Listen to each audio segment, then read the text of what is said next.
Organ donors save lives. Healthy adults should become organ donors, and I'm going to tell you why. We're going to start out with a testimony from Alonzo Mourning, NBA basketball star.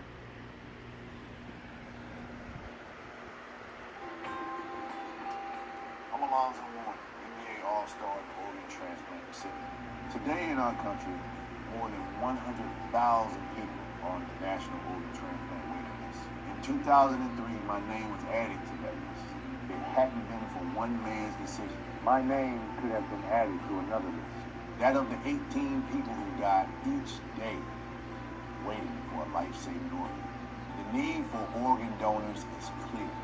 The answer is simple. Become an organ donor and donate a gift of life. Go to organdonor.gov to learn more and to register today in your state. A message from the U.S. Department of Health and Human Services, Health Resources and Services Administration. As you can see, organ donors save lives. Healthy adults should become organ donors. And I'm going to tell you from personal experience why that's true. Most people think that they don't want to or they're scared to donate organs, and until you're personally affected, you don't realize how much that affects somebody. 11 years ago, my dad had kidney failure and almost died. So until that point, I didn't realize the importance of organ donation.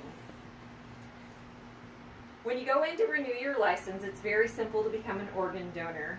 And personally, I didn't really understand the extent of organ donation. I thought maybe they didn't really need my organs, or maybe they wouldn't work as hard to save my life. If they knew I was an organ donor, they might use them for something else, which is not true. Your life is priority. Always. So they do work just as hard to save your life as if you were not an organ donor. Your organs are only used as a last resort. If you are not able to be saved, that's when they're going to use your organs. And I'm going to tell you now from statistics the importance of organ donation and what is most needed. The number of men and women and children, the National Transplant waiting list as of April 2014 was 114,000. That's a lot of people on the transplant waiting list. My dad, although he could be a candidate for organ transplant, because of his lifestyle, that will never happen. There are certain requirements that have to be met for you to be able to be put on that list. The statistics are alarming. 34,770 transplants were performed in 2017. 20 people die each day waiting for a transplant. That's a lot of people. We all need to register, and here's why. 95% of U.S. adults support organ donation. So even though when I wasn't an organ donor, I still supported organ donation, I wasn't donating my organs because I was scared or just didn't know or didn't think they needed them. Out of that 95%, only 54% are actually signed up as organ donors. One donor can save 8 lives. One person can donate up to 8 life-saving organs: heart, lungs, liver, pancreas, kidneys, and the intestines can all be donated. We all need to register, and here's why. Another good reason. Only 3 in 1,000 people die in a way that allows for organ donation. Another good reason. Every 10 minutes, another person is added to the waiting list. The organ shortage continues. Each year, the number of people on the waiting list continues to be much larger than both the number of organ donors and the transplants, which grows slowly.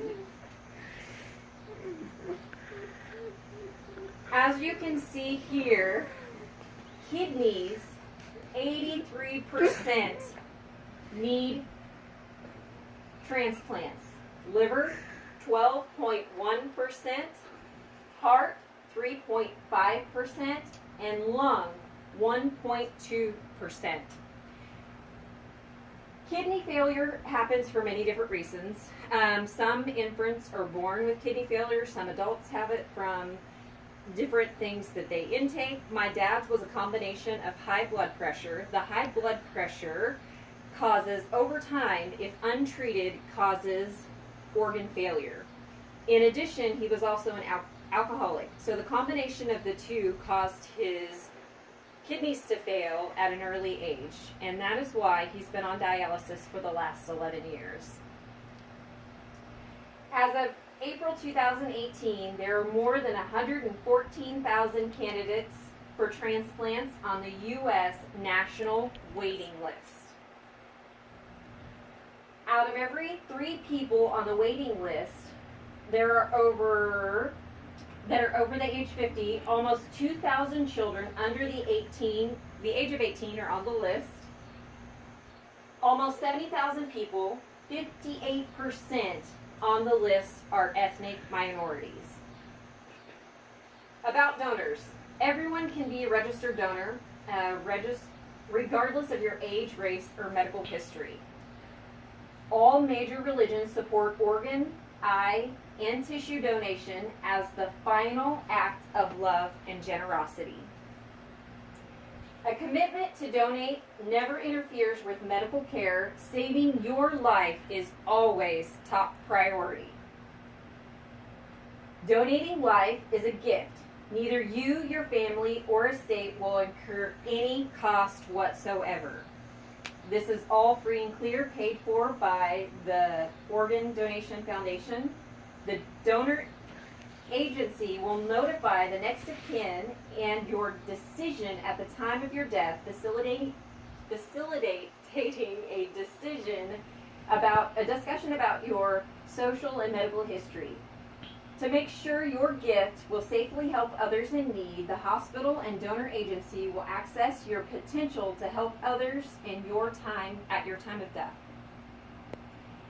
And donating life is a gift. Neither you or your family or estate will incur any cost, as I've mentioned. Your body will be treated with care and respect throughout the donation process. Open casket funerals are possible for organ donation. It is unlawful to buy or sell organs or tissue for any reason whatsoever. So you can donate at www.organdonor.com or kansaslife.com. And I hope you understand the importance of organ donation now, and I thank you for your time.